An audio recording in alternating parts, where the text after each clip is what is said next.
still have the 05 truck.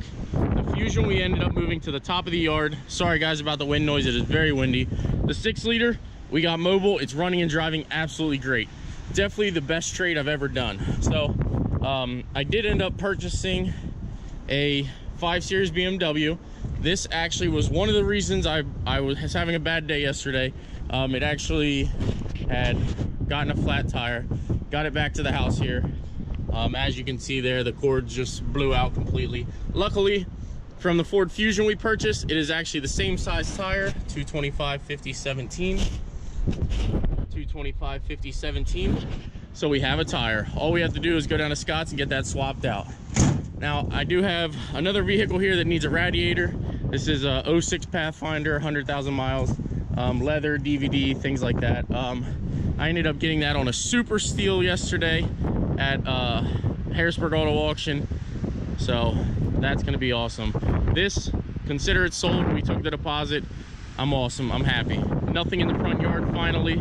That's what I was trying to achieve, and I told you guys it would happen by the weekend. C5 Corvette, I love you. So now let's jump in the truck. We're gonna head to Scott's, and we're also gonna pick up a radiator for this. All right, not sure if you guys can see that, but this is our first stop of the day. 1-800-RADIATOR. We got our radiator in the back here, and now we're gonna head down to Scott's and do one wheel real quick for that BMW, and then we have to run to York, Pennsylvania, which is about a 40-minute drive down to pick up a mass airflow sensor, because that's the only BMW dealer that has a mass airflow sensor. Now, one thing you'll know about these BMWs is if you don't use OEM, you know, mass airflow sensors and a couple other sensors like crank sensor, cam sensor, you'll tend to have issues. I'm not gonna lie, I know there's a lot of wind noise and I'm sorry, but I am loving the way these wheels make this truck look. So much of a better look, more aggressive. Very windy here today, guys. I'm sorry about the wind noise, but we got our new tire. Let's throw it on here. All right, guys, so everybody was asking about the Subaru. The Subaru is done. I got the hub in it. I had to put a new caliper on this side. The caliper was a little sticky, and it definitely was not the right caliper, so we got all that done. Now, here's my dilemma. I left the car running. Again, sorry about the wind noise, but the car is running. I closed the door, and usually I leave a window down, but it's freaking locked. Unbelievable. So now I'm gonna call a locksmith. Now that you can hear me again. Sorry about the wind noise today. It's super windy out here, but at least you see I do this stuff in real time. So I'm definitely gonna have to call a locksmith, or I'm gonna try a couple things here to get me in. But if not, you know, just how the day's going. When I woke up and the BMW tire was flat, I should have just went back in the house. But you got to keep going forward. One thing I tell my kids is don't ever give up. Just keep moving forward. Things will get better. Things will look up. So with that being said, I got to get a key. So I'm going to pull up here and see if I can't get in it. If not, I'll call the locksmith, which is just a couple minutes away, and he'll get it taken care of for me.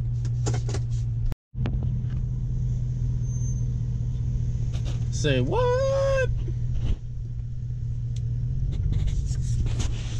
I need a wang for the C5. I have seen this Ford before. It is actually a Cummins swap 6.4 truck. I definitely like it. It's definitely a cool thing. I would definitely do that if I had the time and resources. So whoever you are, guy, thumbs up. I approve. I won't lie to you guys. I absolutely love older cars. I mean, the graphic design isn't necessarily my choice, but man, is this an awesome, beautiful car. It's got a cage in it, so it's got to be fast. All kinds of gauges. I love Chevelles. I absolutely love them. Whoever this is, I approve. I actually want to give a huge thanks to Apple BMW down here in York, Pennsylvania. I called Sun Motors, which they are obviously a really big dealer up our way, Mechanicsburg area, which is still about a half-hour drive. I called them, and they said that they couldn't get the part, that it would be here on Monday. So I called, you know, I asked if any other dealers in the area had it. They said no. So then I actually called down here just to verify, because sometimes, you know, sometimes inventories are different. So I called down here and they said, no, but what price can you get it for? I gave them the price and they said, okay, well, we can actually have that overnighted for you at that same price. So I got the part number, they sent it to me, and it is actually a German part too. When I open the box here, sorry about all the ruckus you're gonna hear right now. I know a lot of you guys like to complain, but when I got the mass airflow, it is actually made in Germany. So it is actually a legit BMW part number, cross-reference, even says BMW right on it.